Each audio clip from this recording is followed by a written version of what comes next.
Harvard Divinity School. Safety Through Solidarity, A Radical Guide to Fighting Antisemitism, September 9th, 2024. Welcome everyone. Okay, please, there are seats, a few seats still up front here. We have a full house. Wonderful. Thank you for helping us kick off our events for the year.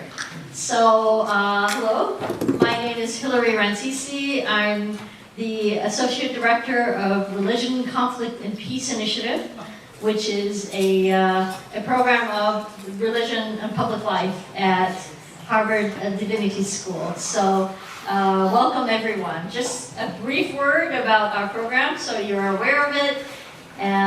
We at the Religion, Conflict, and Peace Initiative in our work, we center an analysis of violence, of power, and of structural injustice to examine how a more capacious and broad understanding of religion can give us new and fresh insights into challenges as well as opportunities for peace building.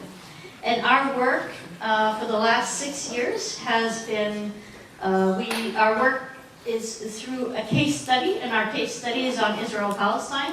It will continue to be this year as well, through courses, through different ways of engaging with our students and our broader community at Harvard and in this area. And as part of our programming, we have a new book series every year. And today is our first book in the series. So if you're not on our email list, please subscribe so you know about our upcoming books. And we hope you join us for those as well.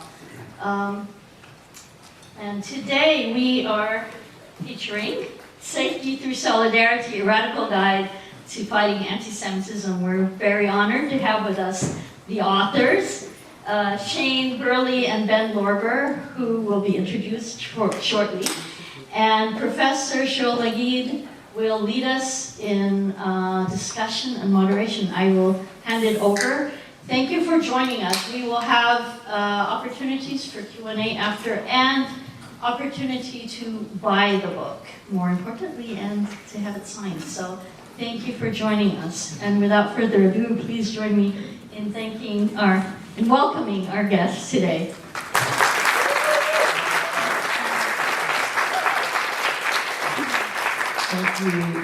Thank you, Hilary, and also Diane, who I see in the back, for hosting this event, and thank you all for coming out.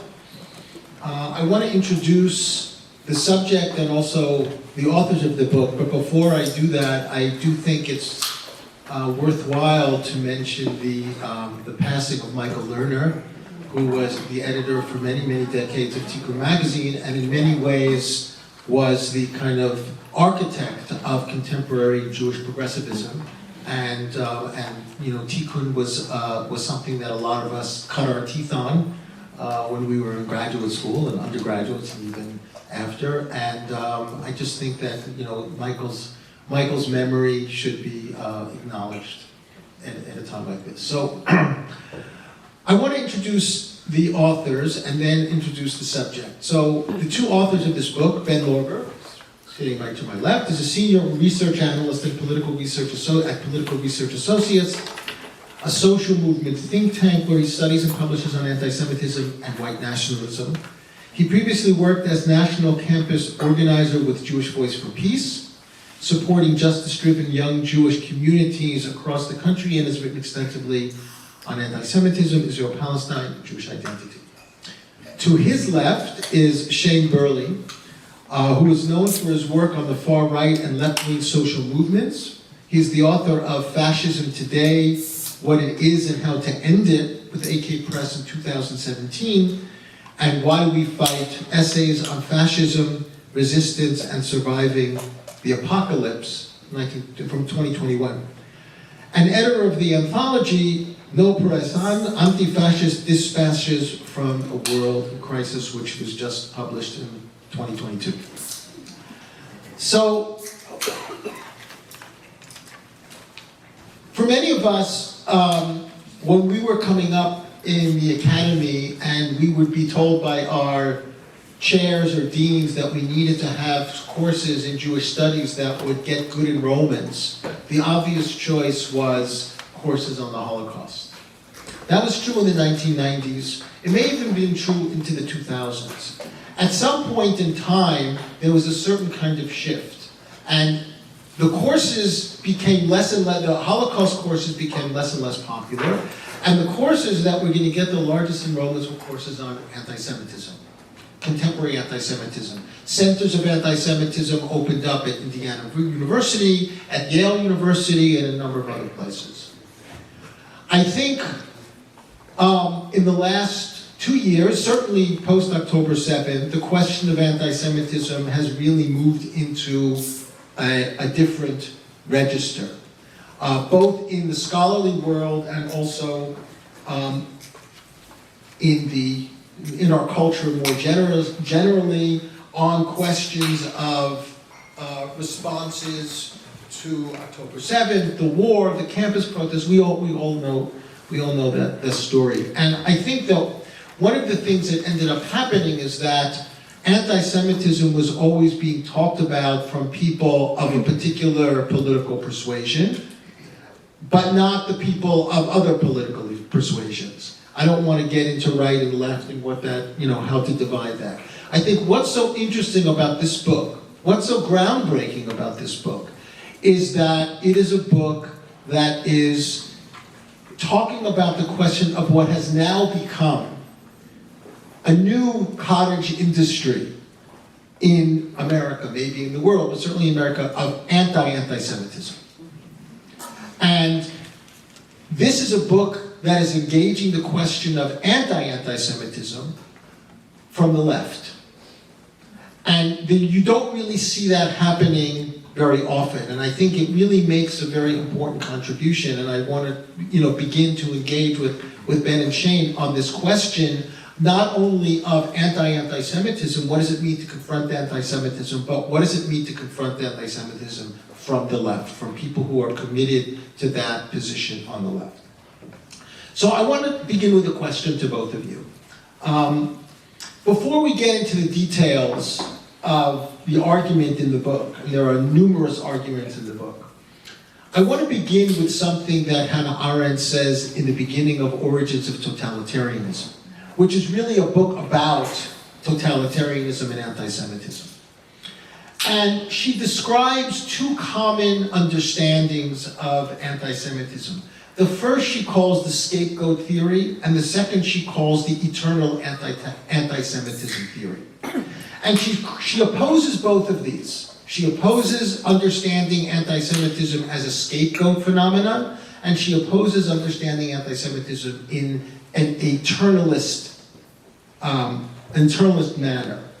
And one of the reasons that she doesn't like either of those categories is that if you say that anti-Semitism is a scapegoat theory, or you say that it's eternal, it's inexorable, and as she says, anti-Semitism just becomes part of normal life. It becomes normalized, which she didn't want to promote.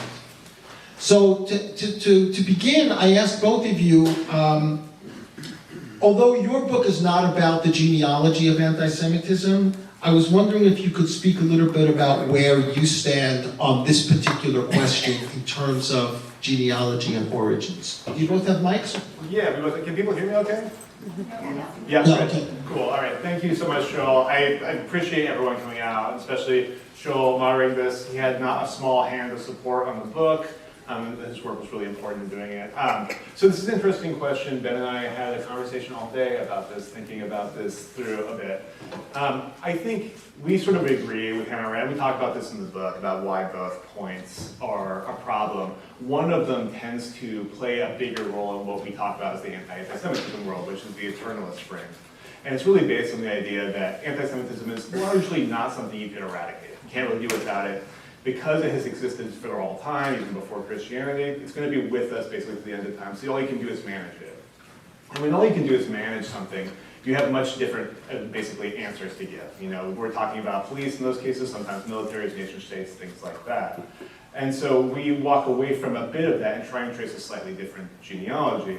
That being said, with Hannah Arendt, she basically identifies a very big difference between what she calls modern anti-Semitism and what she calls religious anti-Judaism of the earlier years. And I think some of those distinctions actually are a little bit sort of dispelled by modern scholarship. And we talk a bit about this in the book. How does religious anti-Semitism of Christian Europe sort of transform into a sort of secularized version in the modern world? And there is some trajectory between the two. They're not one and the same. They don't just work fundamentally the same, but they do have a lineage. So we talk a bit about that lineage, but we ground it in a material analysis. Where does this come from? What role did it have? Why were Jewish communities targeted in those ways, and where did those ideas come from? Yeah, thanks.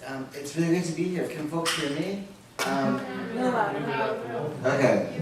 It's an honor to be here, especially as a recent resident of Boston. It's amazing to see so many friends in the audience and so many of the organizations that appear in the book. I wanted to give a shout out to Kavod, a radical collective of young Jews in Greater Boston. I see a lot of Kavodics here, folks from JVP, if not now, my Shaul and Har Shalom. So it feels really good to be here. I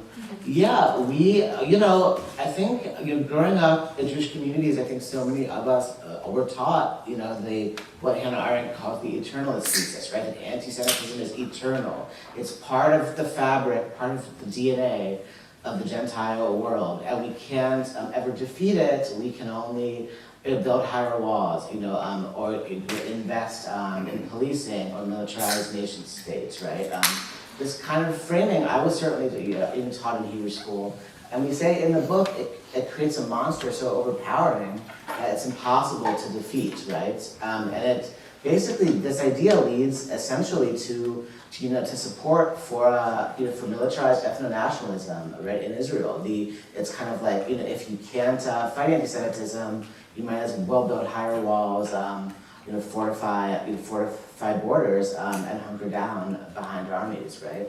But we really trace a different story in our book, and I think one that is desperately needed more than ever in our world. We trace a politics of fighting anti-Semitism through solidarity, through linking up with your neighbors and other marginalized groups, and seeing anti-Semitism not as this kind of eternal monster hovering above society, but as a form of oppression, a system of oppression like any other, that has a history, that has a material and political context, that's rooted like other forms of oppression in our social relationships. And that leads to a political project to change it. That leads to building alliances with other groups, seeing how anti-Semitism is connected to anti-Blackness, anti-LGBTQ bigotry, and other forms of oppression, and building movements to actually transform our world and to fight anti-Semitism on the ground with our neighbors. Thank you. We're going to have time for questions, so if you have any questions, just please write them in. So I want to ask a question now that has really exercised many of us, certainly me and some of us in the room, and it's a bit of a drop the mic question, but I think it's something that's very important, and I think it's something that a lot of us on the left think about. And the question is as follows. How do both of you view the unwillingness of some on the left to categorically condemn October 7th in relation to the question of anti-Semitism? How does resistance to oppression, which is really in a certain sense the raison d'etre of the left, how does resistance to oppression square with anti-Semitism as a motivation for violence against civilians in the state of Israel? Do you think the left needs to self-correct on this particular question? And if so, how can that be done? Yeah, thanks. I mean, it's often a shame. It's often a shame that conversations around anti-Semitism so often you go here first. And I appreciate the question, and I want to answer it. But I also want to ground ourselves in just making sure we understand that anti-Semitism is much bigger than these debates that have happened about how it's on the left since October 7th, right? Anti-Semitism is at the heart of the white Christian nationalist movement, and it's fueling MAGA politics in this country. And I think our analysis is that the anti-Semitism on the left in relation to October 7th and beyond is definitely worth talking about and fighting, and we also can't be confused that ultimately, I think the greater existential long-term threat to Jewish safety and thriving in this country comes from the political right. So just to get that out of the way, but certainly, yes, since October 7th, we've seen a lot of, in my opinion, disingenuous claims of anti-Semitism against the left that have been very destructive to our movements and to student movements for justice and an end to the genocide. And we've also seen real anti-Semitism that has emerged in some pro-Palestine quarters, not only on the left, but also on the far right, where there is also some anti-Zionist sentiment that's very easily anti-Semitic. I would say that, personally, I view the refusal, I tend to view the refusal to condemn October 7th more as rooted in versions of decolonial politics that I personally, might disagree with. In particular, the refusal to condemn the violence against the civilians. I find, all violence against civilians horrific. Violence against Israeli civilians, violence against Palestinian civilians, and I do think that the refusal, in some ways, even to name that and to talk about it, is a political mistake. I don't know if it's necessarily rooted in anti-Semitism. I think it's more just a feature of a kind of what I would call like a maximalist decolonial politics that doesn't want to, budget in. So that's kind of like that's like refuses to ask difficult questions around like what kinds of resistance are justified and what kinds of resistance tactics are justified. I think violence against civilians is horrendous whenever it happens, but I don't necessarily think, I think in other contexts we've seen a similar kind of black and white politics, and I don't necessarily think it's inherently rooted in anti-Semitism, though I certainly think it can be in some contexts. Yeah, I mean, we talked about this in the book too. Like, there is a sort of long tradition of left-wing anti-Semitism, and it often comes in the form of conspiracy theories. And so this is not altogether different than the way it operates on the right, where like this sense of power is understood as kind of an elite cabal rather than like systems of structural inequity like empire and capitalism.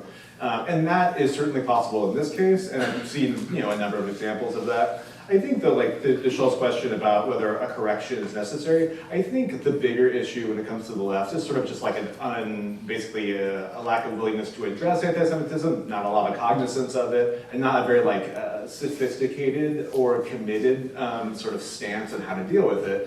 That's one of the ways that we came into this. And so I think a lot of times when we're looking at the left's failure to address anti-Semitism, that is itself understood as anti-Semitism instead of this larger failure. And I have to say, the left is bad at a lot of things. They're not just failing at this. When we talk about left-wing anti-Semitism, sometimes I'll remind people, I don't know if you've been in a left-wing meeting lately, but I'll hear a lot of transphobia and fatphobia. I'll hear actually a lot of problematic things. And so I think this is actually where sort of we should be confronting this in the way that we actually confront a lot of those things, which is always challenging left-wing movements to live up to their own internal politics and convictions. And we do that by, I think, bringing this analysis back. If we talk about building a movement to fight anti-Semitism or going at it as a form of structural oppression, then we need these people, right? These are the people you're going to organize with. This is how you're going to build power. So we have to invest in that to a degree.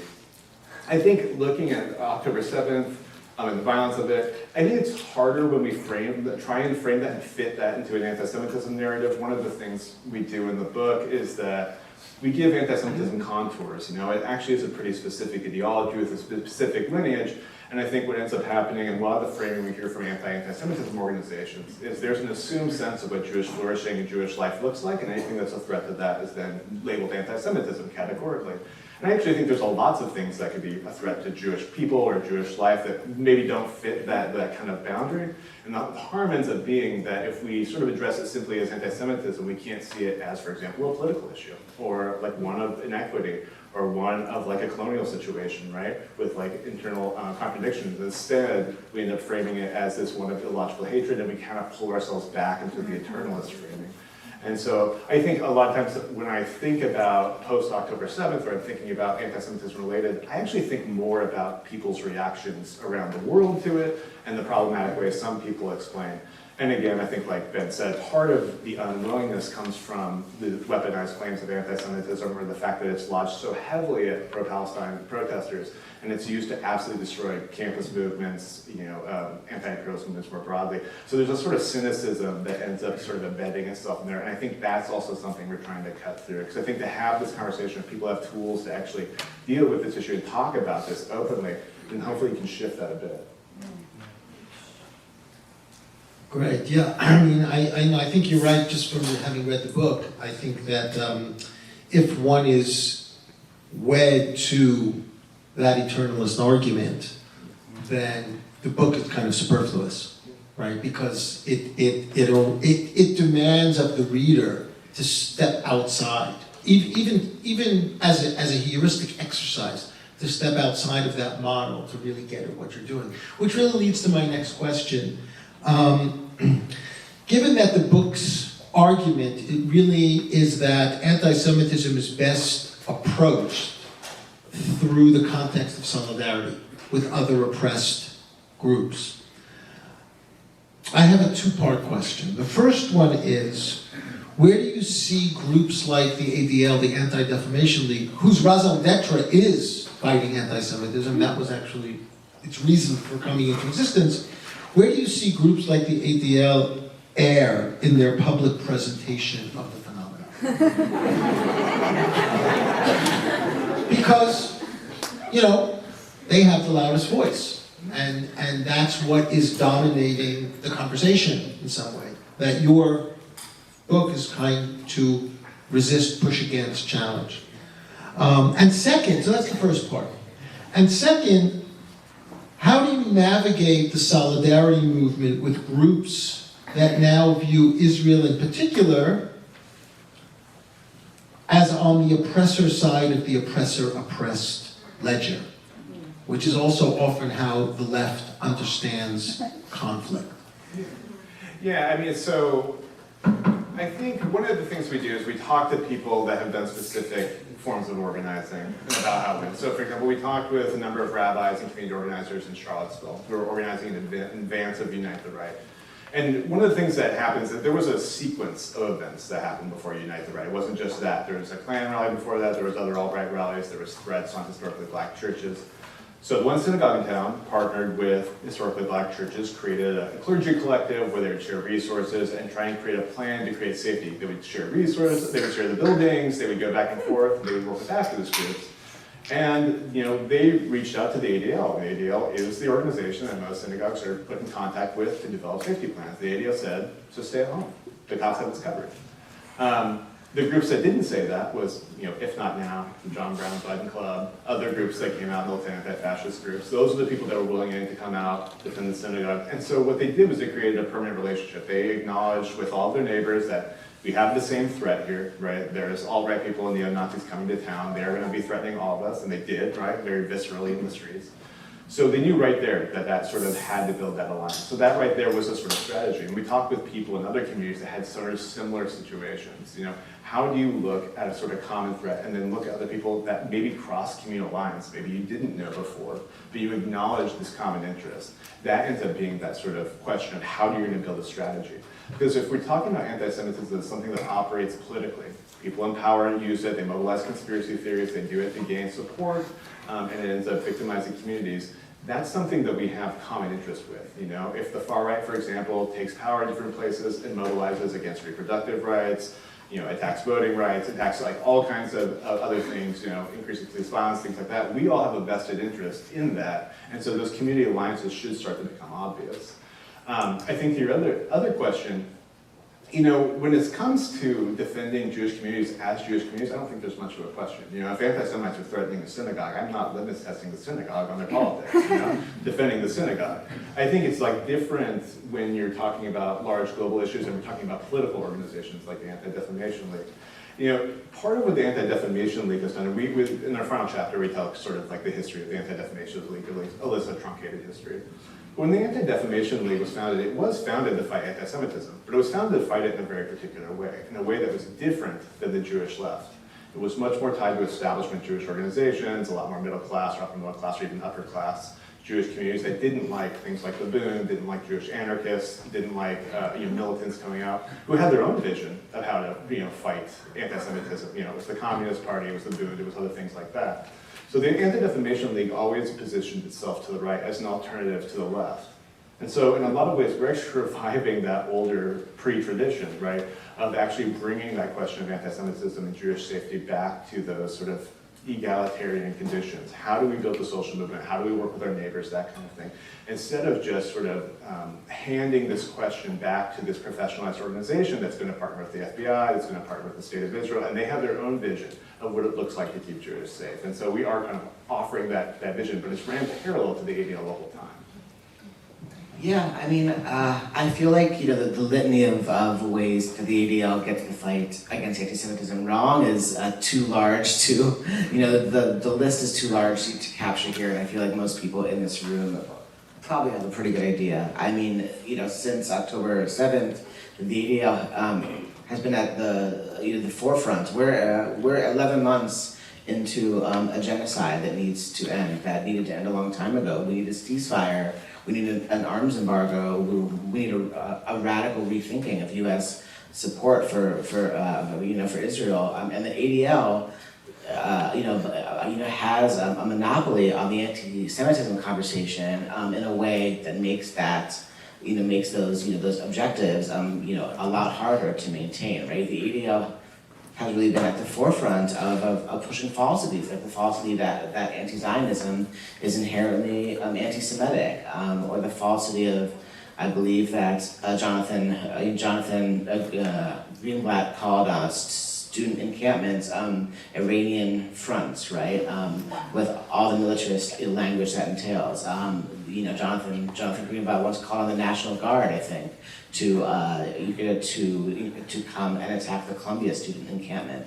Right, the ADL has been at the forefront, along with anti-Semitic Christian Zionist groups like Christians United for Israel, in trying to pass a repressive anti-Semitism legislation that would codify bad definitions of anti-Semitism to repress Israel critical speech. And this does the opposite of keep Jews safe, right?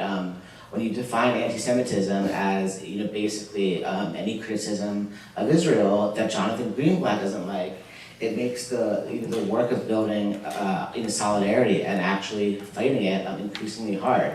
It isolates our Jewish communities and makes it harder to build the relationships we need between Jewish communities and justice movements. And it's what we call a strategy of vertical alliance, right? The mentality not only of the ADL, but of our establishment Jewish institutions, is that allying with state power is the way to keep Jews safe, right? Allying with administrative power to repress student movements on campus. Allying with increasingly the Republican Party, but also like a bipartisan effort to squelch academic freedom and free speech in this country, all in the name of Jewish safety. That's the opposite of the strategy that we need. And I think everyone here, the popularity of these conversations right now, we all know a radically different approach is needed. And it's high time that groups like the ADL stop being able to hold the mic and monopolize the anti-Semitism conversation. And we see, in general, your second, question, Shaul, I think oppressor, an oversimplistic oppressor, oppressed binary, is sometimes oversimplistic, right? It doesn't always, capture the texture and fabric of our lives. I think, all of us at one time can hold oppressor relationships and oppressed relationships, but overall, I hear you, as someone who wants entrenched apartheid and supremacy to end in Israel, and who wants a radically different future beyond Zionism, essentially.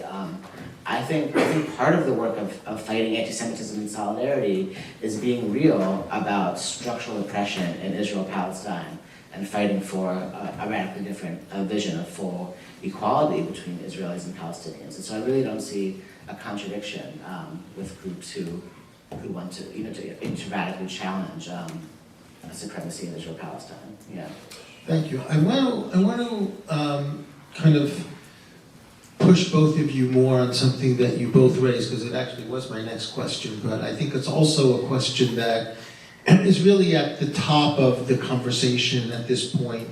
I mean, I do also want to talk about white nationalist anti-Semitism, and that somehow doesn't get talked about that much because of the realities on the ground. So I want to push each of you, maybe, you know, tell us what you each think anti-Zionism actually really means, because it means different things to different people.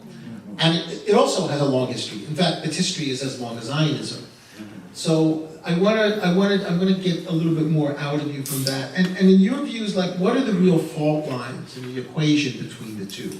Like, what is the price that's paid socially when you equate those two things? And what is the price paid socially when you disaggregate those two things?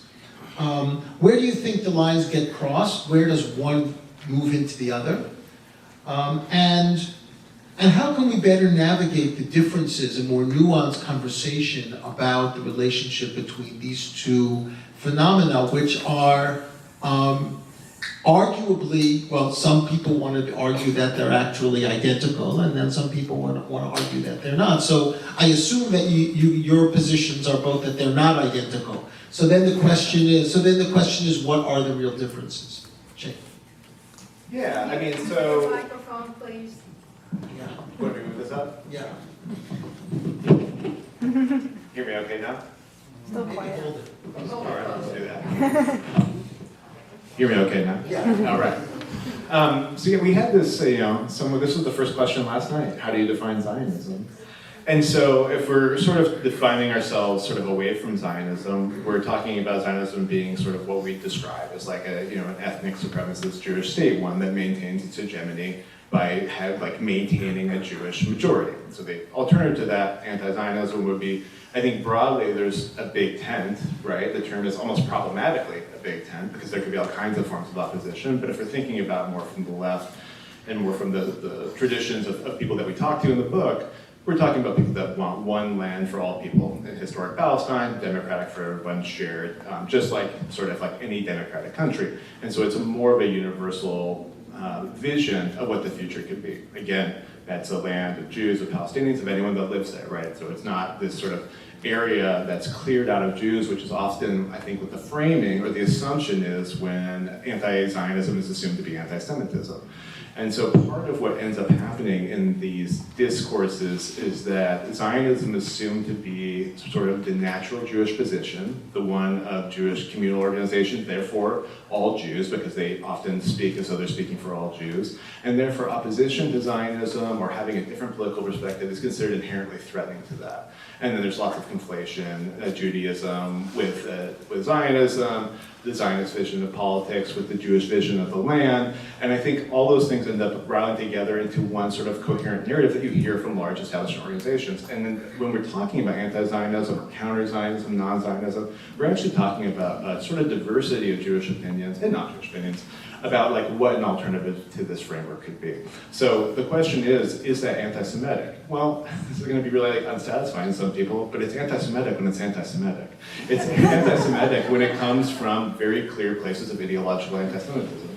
So when people have a really outsized vision of Jewish power, when they believe a cabal, elite cabal is controlling the US, when even when it's coded as Zionists, when people have a sense that Israel's hand is basically driving all forms of inequality around the globe, that historically it's there controlling it, that the US has been captured by foreign interests. All of those play on historic anti-Semitic tropes when they use it to demonize Judaism. You know, we talked, I think last night at an event that was that many years ago where someone declared that the Talmud had predicted Zionism because of all the things that apparently said about Gentiles. You know, those are things that, and we see that. We see this in different times. Occasionally we see it on the left. We see it really heavily on what we call the anti-Zionist far right, or the far right that claims to be anti-Zionist. And so I think when we're talking about it, we should actually look to what the ideologies are here. What are people actually asking for? You know, how are they actually treating Jews and Judaism? How are they talking about it? And I think one of the real sort of problems with the equation of anti-Zionism and anti-Semitism is actually stop asking those questions. We end up knowing very little about what people are asking for and what they want. Yeah, Yeah, no, I would just add to that sometimes it's no surprise even to me why Palestinians are anti-Zionist. The movement that has called itself political Zionism is responsible for the historic and ongoing dispossession of Palestinians from their lands, from their livelihood, from their property, from their lives, right? Because Zionism is the name that often folks give to that movement. So anti-Zionism is very, very clear for Palestinians, I think, and for large parts of the contemporary left. I think anti-Zionism is very clear. It's a justice-driven, movement that calls for an end to systems of domination and for full equality from the river to the sea, and that's something that we certainly support, and we certainly see Jewish and Palestinian liberation as inherently intertwined in that way. But I think it's difficult often because the word Zionism at the same time can mean so many different things to so many different people, right? There's been studies that show that a large majority of American Jews identify as Zionists. But when you ask them what that means and you boil it down and you ask questions like, does Zionism mean to you that you support a state in Israel where there's inequality between Jews and Palestinians? Only like a very small minority would answer yes to that question. Most would say no, right? For my family, for my grandparents, for my parents, they would probably answer yes. I identify as Zionist, but to them it means a kind of Jewish pride. It means a desire for Jews to be safe, especially for my grandparents' generation. After the Holocaust, right? We were at our event in Chicago. Someone raised their hand and said, "I'm offended that you identify as anti-Zionist because I identify as a Zionist, and for me, my Zionism means full equality between everyone in that land." And so I said to them, "Okay, my anti-Zionism means I support full equality." So maybe let's stop arguing over this word, right? Maybe this word is a distraction. So I feel like the variance of meaning around the word Zionism can make it really hard. And so I do think in many contexts it isn't worth arguing over that word. Maybe the shibboleth of anti-Zionism has limitations, but at the same time, I want to be very clear that for most who define themselves as anti-Zionists, it's a call for full equality that I would certainly support. Right. I want to open it up for questions. I just wanted to add one thing. I read somewhere, and I don't remember where, that somebody asked Zionists how to define Zionism, and the definition actually speaks to some of what you said. He said that Zionism is like a person jumping out of the third floor of a burning building and landing on someone's head. Wow. Which is kind of an interesting way of understanding, right, the complexity of both of this. And finally, again, to what it reminded me, and then I want to open it up as a good illustration. And I say this because I think it really it just gets to the heart of a lot of what you've been saying. Ahmed Tibi, some of you may know, he was Palestinian-Israeli parliamentarian, Knesset member, and he was or maybe still is actually, the longest standing Knesset member in the history of the country. And he got up at some point, I think it was in the Israeli parliament, I'm not really sure, and he asked a very kind of piercing question. He said, I'm a Palestinian Israeli. My family has been living here for a long time. I'm actually a member of the Israeli government, and I hold an Israeli passport. You tell me, he said to his audience, how am I supposed to sing the Israeli national anthem? Because he said the Israeli national anthem, for those of you that know Hatikva, the Israeli national anthem doesn't really only exclude me. The Israeli national anthem erases me. And yet, he's not saying this from a place of hatred. He's saying, I'm an Israeli citizen. There is a national anthem for the country of which I am a citizen that doesn't acknowledge my existence. So I think, in a way, that kind of captures a lot of the complexity of of what you're saying. Would that be an anti-Semitic statement? I mean, hardly, right?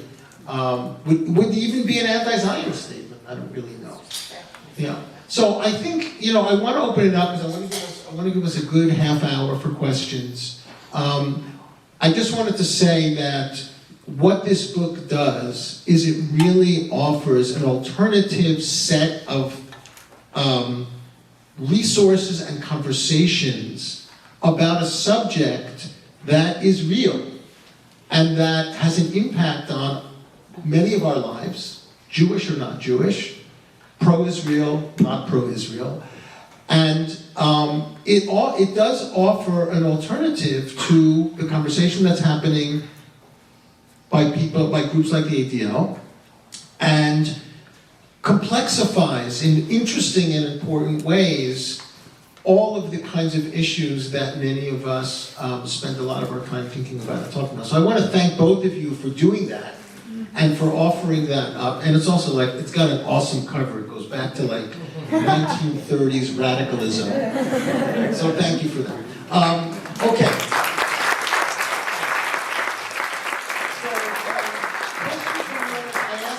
As is always the case, hopefully your question will end with a question mark, and it won't be too long. And so go ahead, and then you say. Hi, thank you so much for writing this book, first of all. I'm about halfway through it, and it's fantastic, and there are groups out there that have been doing this work in the Jewish community in this way that you suggest for quite a while. And to have it all kind of actually distilled into a book like this and accessible to everyone is a great contribution. So my question is not really about this on a conceptual level. I think I'm with you on that. It's a very practical question, which is, when we're talking about the ADL monopoly on fighting anti-Semitism, I'm dealing with this in my own institution. I think many people are right now, which is that every university now feels like it has to, have a training on anti-Semitism, every workplace, that, this is going on all over. The ADL has these sort of off-the-shelf products. It's a little video, you can put it on your website, you can make all your employees do it.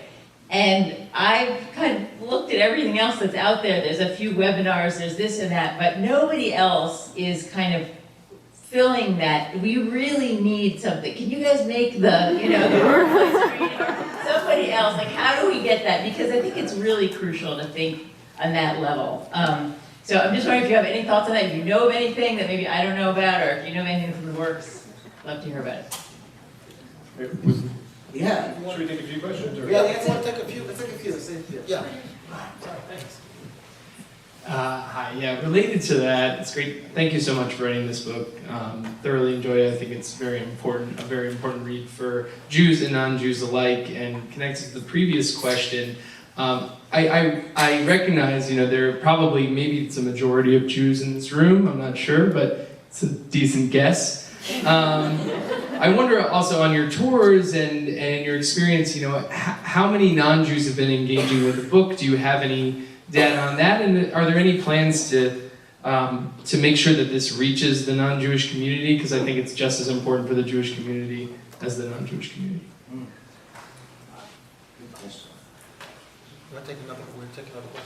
Sure. So I've not read the book, so maybe you deal with this. In my experience, I'm a rabbi. There's a lot of Jews in between the ADL and JBP. They're the ones I mostly deal with and think about. And I guess my question is, one only can have, all of your premises I agree with. Let me just start with that. But solidarity implies mutuality, and one of the most problematic tropes to me of anti-Semitism is the good Jew. And the good Jew is the Jew we tolerate because they agree with us or conform to our conception. It seems to me on the left there is a good Jew and a bad Jew.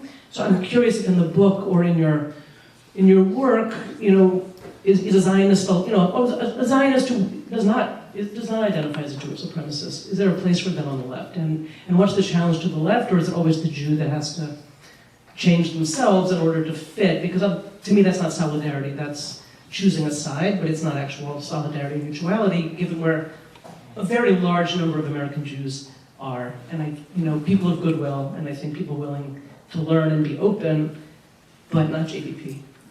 So that's this question of the good Jew and fitting in, and what does solidarity actually look like if it's mutual?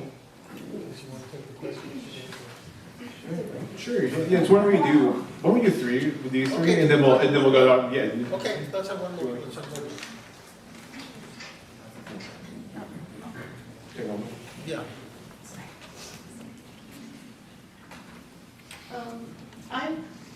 I was raised in a very interfaith and ecumenical and respectful house, and one of my grandparents was Jewish, and she was also the longest living grandparent of all my grandparents. And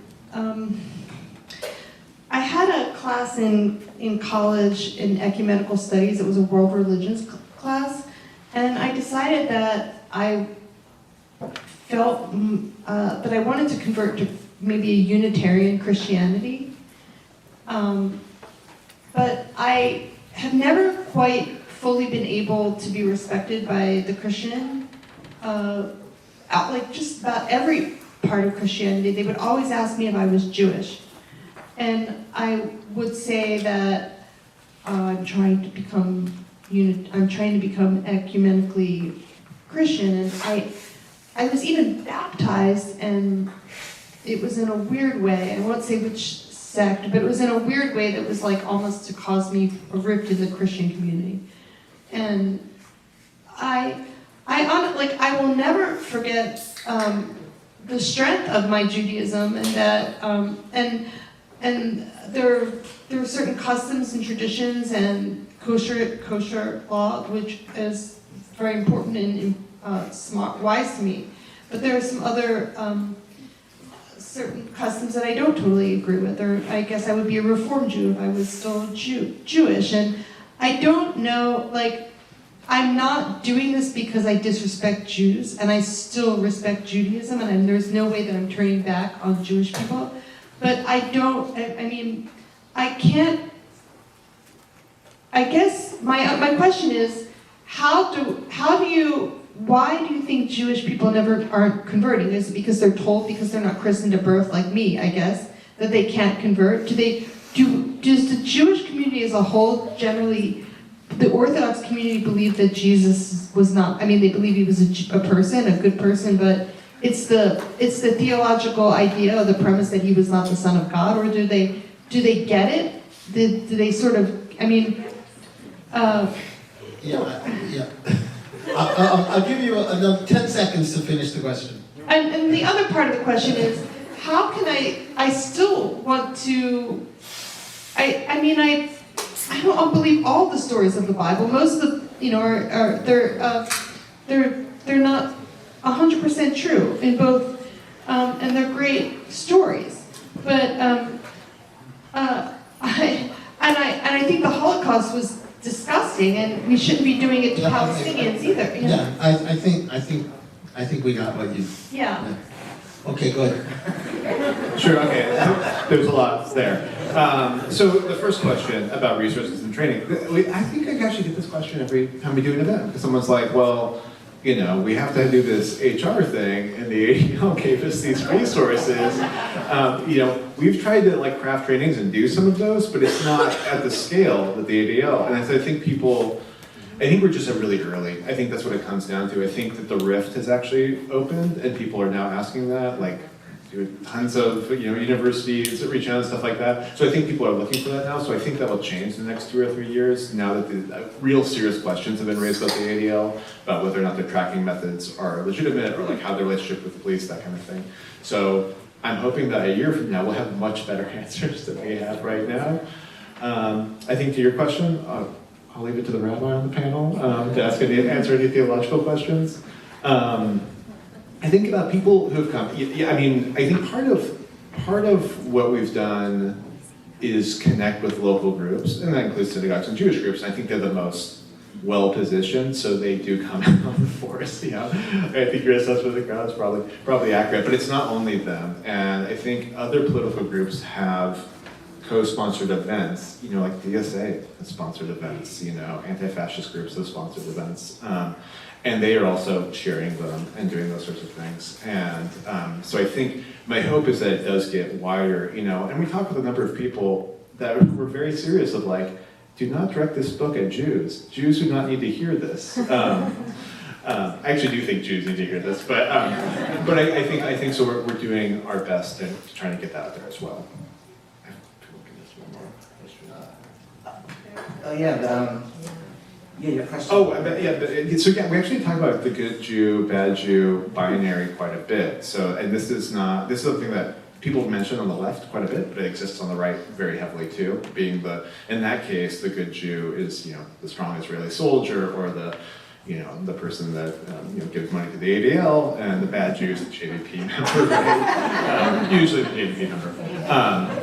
But again, I think this gets to a question of litmus testing too. Like, I don't think it's appropriate to begin relationships with Jews and demand that they answer questions about Israel and Zionism. And I think one of the things that we should acknowledge too about Zionism is that actually it comes like a lot of ideas that we encounter all the time. I mean, how many people do you encounter that are American patriots or are really invested in American capitalism and statecraft? We're about to have an election. You're going to see a lot of jingoism from people you think are on the left, or could describe themselves on the left. And so I think we confront it in some of those ways, that there's I come in with politics that a lot of people would probably think is pretty radical and maybe they're personally uncomfortable with, and I sort of try my best to meet people where they're at. There are certain limits to that. I think there's some environments when that may not be appropriate, and I think you sort of navigate that all the time.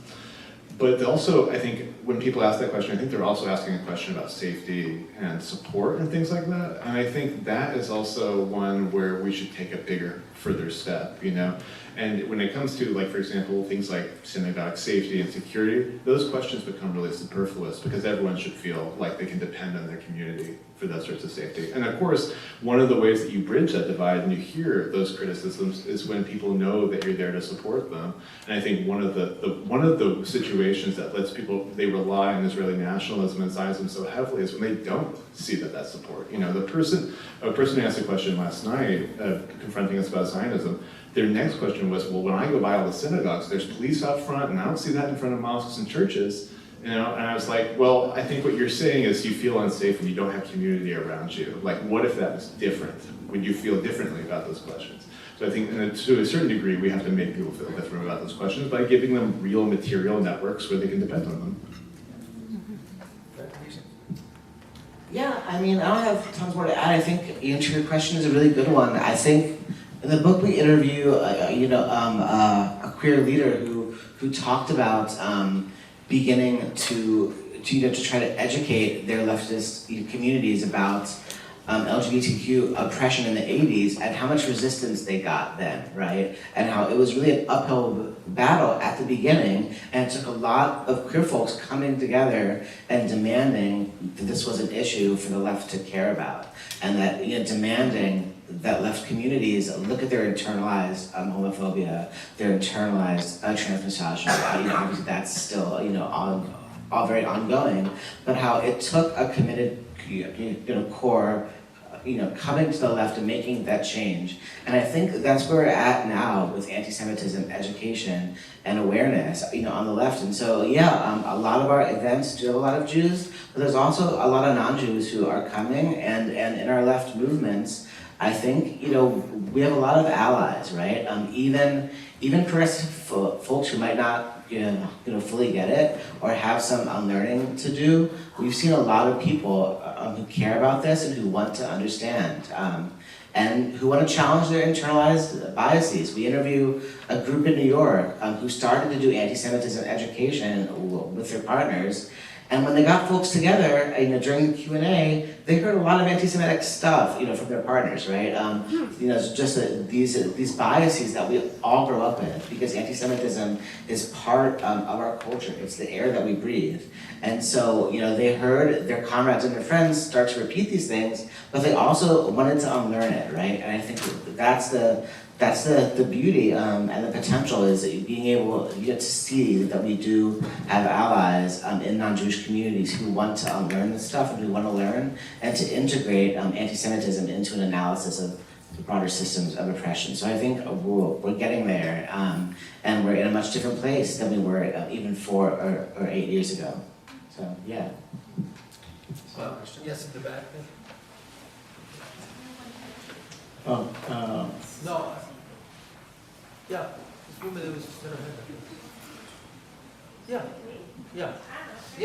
Hi. I have a lot of questions, but I chose one, which is I haven't read the book, I admit. How and do you, and if and how do you address the United States or empire role in anti-Semitism in general and in Israel-Palestine specifically? And I know that the right isn't really talking about that, and I know that the left of course, has identified that the US plays a role, but it's still mostly what I hear is it frames it as the United States is helping Israel in whatever Israel is trying to do.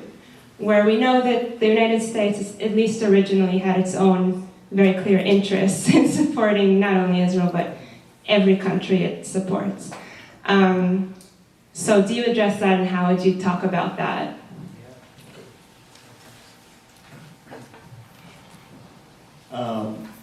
One question from back here. Just thinking about the nature of coalitions and how they seem to me to function best when there's like a clear, tangible goal at stake, and then there's mutual interest in that goal. The Charlottesville example that you gave seems great. That there's clear, mutual, shared goal around safety and activism. They come together in a way that achieves that goal. But then also, I thought your example about the Zionism and anti-Zionism at this talk was so poignant because there actually is a shared vision, and yet there's not clear coalition building going on. And when I think about like enduring coalition building, I either think about like having a grand goal that needs to be achieved, or like a series of smaller goals that people can agree on. And I'm just wondering, like, what does that resonate with your sense of what's possible at this moment? And like, do you think that there is a uniting goal that could be achieved that would keep Jews safe? One more question, and then we'll do another round. Thank you so much. My name is Lila.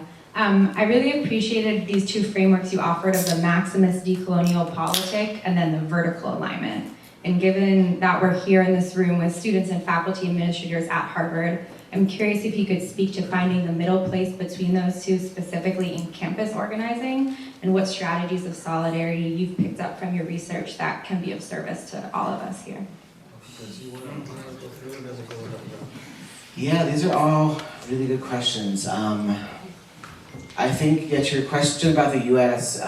Role in empire, I think that's a really key piece of the analysis that's important actually to guard against the anti-Semitic forms of anti-Zionism that do exist. I think it's really important not to see Israel or some sort of Zionist cabal as the hidden hand that's solely responsible for the U.S. supporting Israel. In reality, Israel is basically a military outpost of U.S. dominance in the Middle East, right? The U.S. supports Israel because for decades it was a beachhead in the Cold War, right? And then since the early 2000s, the U.S. has supported Israel as kind of a frontline defender, right? In its clash of civilizations, quote unquote, against radical, Islam. And the U.S. is, for the most part, led by white Christians, right? And I think in a large way, the white Christian West supports Israel for its own sort of philo-Semitic, reasons.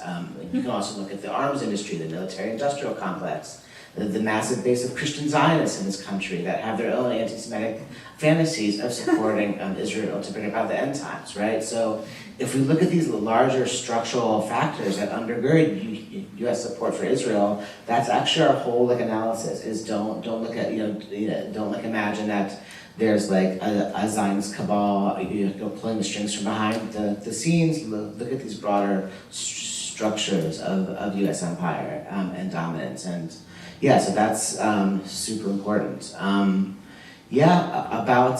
feel like your two questions are related. I think all coalitions need to be flexible, and I do believe in a diversity of tactics. I think there are going to be more radical and militant wings of a student movement and of all movements that are not, their messaging and their tactics aren't always going to appeal for folks who are still on a journey of unlearning their support for Israel, right? Not, like I was at the DNC and I was at the march on the DNC, and the march on the DNC that demanded a ceasefire and an arms embargo, that's not going to appeal to everyone. There's also like an inside strategy, right, with the uncommitted movement inspiring. But I think the demands are very clear. They've been clear since October 8th. It's like a ceasefire that we still desperately need, and ultimately an end to U.S. support for this horrific genocide. But I think there can also be many there could be many organizations that are working to meet to meet the American Jewish community where they're at, to meet Jewish students who are still on a learning journey and meet them where they're at, and they might not be totally aligned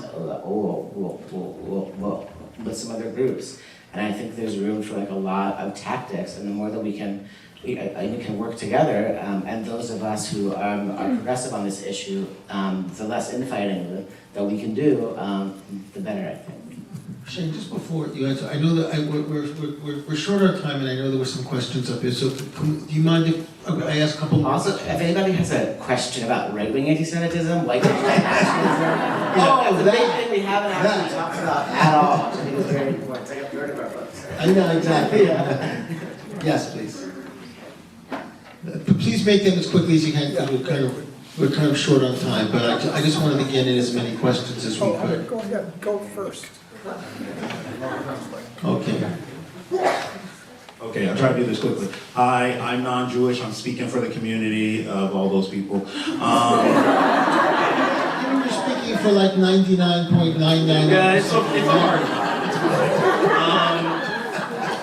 But coming from that standpoint, I think it's been really interesting to hear you both speak about essentially the de-essentialization of anti-Semitism within the constellation of oppressions. And I guess I'm curious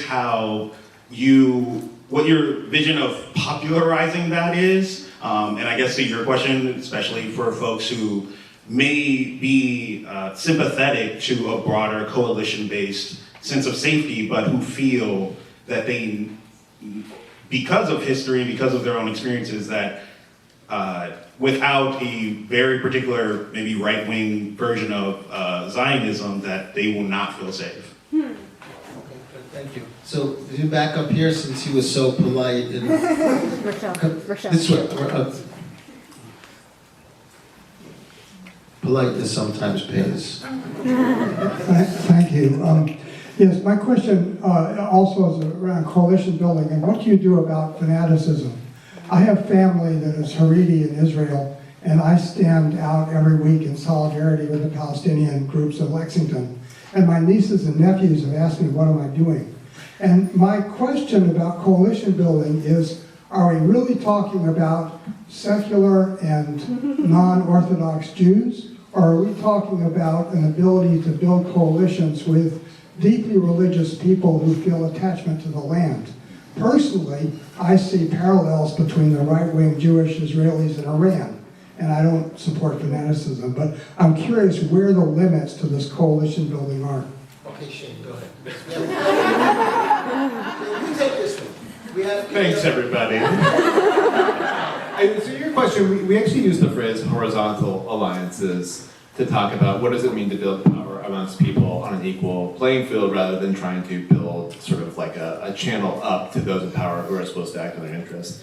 And we do that with a broad base. Yeah, and this is not something particularly new. The right has money, the left have people. And so, it's about having like the largest coalition possible. I think this gets to have, in a way, everyone's questions about coalition building. If we're talking about replacing how we talk about anti-Semitism, we're trying to put it back into a framework that people actually do understand, right? People build social movements all the time. So we talk in the book about how does anti-Semitism relate to structures of power, to capitalism? Why do these ideas repeat? How does populist conspiracy theories form? They form out of alienation and inequality. Why? And I think when we look at that, we actually get to real structural elements. There's deep inequalities in society, there's deep political alienation, and there are things that we can do about them. We actually have lots of ideas from the past and contemporarily, including ideas from the left, from Jewish feminism, from anti-fascism, about how to fight anti-Semitism within that. So like people have tried to answer these questions before and trying to sort of bring those together. The question about the limits of coalition building, boy, if I had the answer to that. I think that this assumption the Orthodox Haredi Jews are sort of cut out of this is a problematic assumption to make, and one that we're paying for decades now with wider slips of Orthodox communities that I don't think are naturally that way. That being said, I do live in the real world where there have been limits there. And so I think creating sort of spaces where you can sort of address that, like I'm a religious Jewish person, I do like connect with them on certain kind of religious things. We can talk that language, and I think that's useful, but I don't think it's particularly useful to just wait for people to come along to take action, right? So I don't think it's actually, and I think it's not also just a matter of like picking up secular Jews and progressives. It's also lots of religious Jews actually do care about this issue and have a different relationship to land, or maybe they feel connected to land, but not through political Zionism. So there's different channels there, and so I think it's useful for us to maybe walk back from the labels that we've assumed the politics on and say, like, maybe we can divide that up. Like, maybe there are actually opportunities.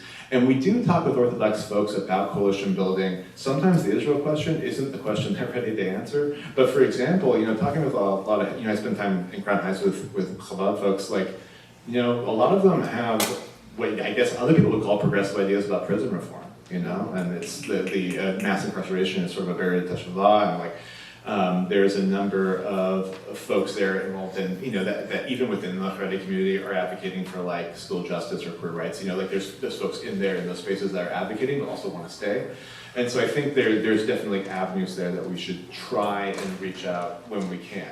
But again, I think one of the questions is with the what makes a good demand.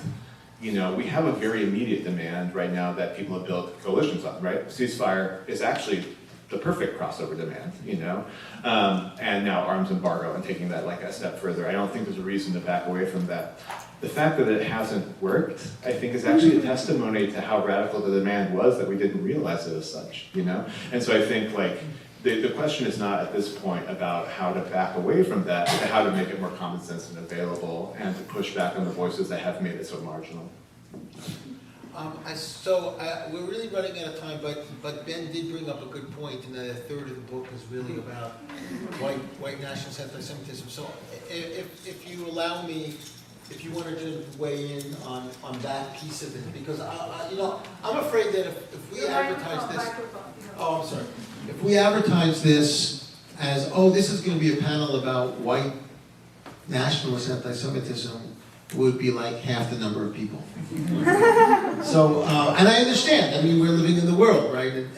But I do want you to address it because I think it's also it's related to something beyond itself. No, I mean it's completely related. At the end of the day, the way to take back the anti-Semitism conversation from the right is for us to articulate, our own analysis of anti-Semitism and how it fits into the broader structures of oppression that we face. And the reality is that, today we're on the cusp of a Christian nationalist movement and a white nationalist movement that is, aimed to seize power in our society and has been building for decades. And the conspiracy theories that are increasingly explicitly anti-Semitic at the heart of MAGA are driving all forms of repression, right? The right is able to mobilize millions to attack Black Lives Matter by saying it's a George Soros conspiracy at the heart of Black excellence and thriving. The right is basically driving up anti-immigrant politics by saying it's a globalist conspiracy. Anti-Semitism fits in to this architecture also of transphobia, anti-blackness, anti-immigrant xenophobia. And for non-Jews and Jews and everyone in this room to be able to speak that language and say, here's our analysis of anti-Semitism, here's how we all have a stake in combating it. This isn't only a Jewish issue, right? The right is using these conspiracies to come after all of our communities and to come after multiracial democracy itself. So, building our language to take it on, our political project, is a way to also sculpt out a new vision of Jewish safety and thriving in diaspora. Yeah, I think,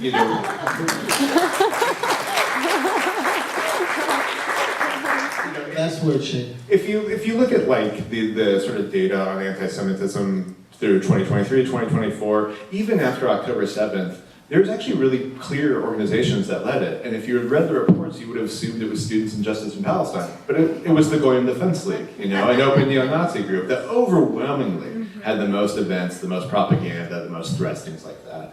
And so if we're looking at just the sheer numbers, part of the distraction here ends up we turning away from where there's actually a rapid increase in white nationalist organizing that has gone uncovered since Trump left office. And so we're actually seeing a sort of threat that might be larger than it was in 2016, 2017, yet we're having a different conversation. And so I think just looking at that plain and simple, and if we're talking about shifting people's sense of where safety is, we don't have institutions that really deal with that unless we're talking about each other. And I think that ends up being a different conversation. So I want to shift it to that. And then, like Ben talked about, we have a whole section of the book where we really talk about the relationship of anti-Semitism to other forms of oppression. What gives things its scaffolding, its intellectual sort of coherence. And once we sort of acknowledge that, we start to see that these things are really tied together. We can't actually talk about the massive assault on trans healthcare without talking about why the right thinks trans healthcare exists. Because a cabal of globalists is manufacturing this to attack Western society, right? This is actually how these things have become coherent, and it's become much more frequent and common on the right. And so I think we have to understand that if we're going to understand the rightward push at all. Wow. Well, thank you all very much.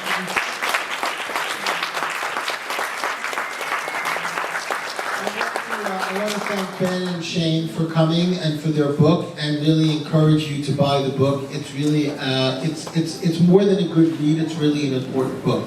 So thank you very much, and have a good night. Sponsor, Religion and Public Life's Religion, Conflict, and Peace Initiative. Copyright 2024, the President and Fellows of Harvard College.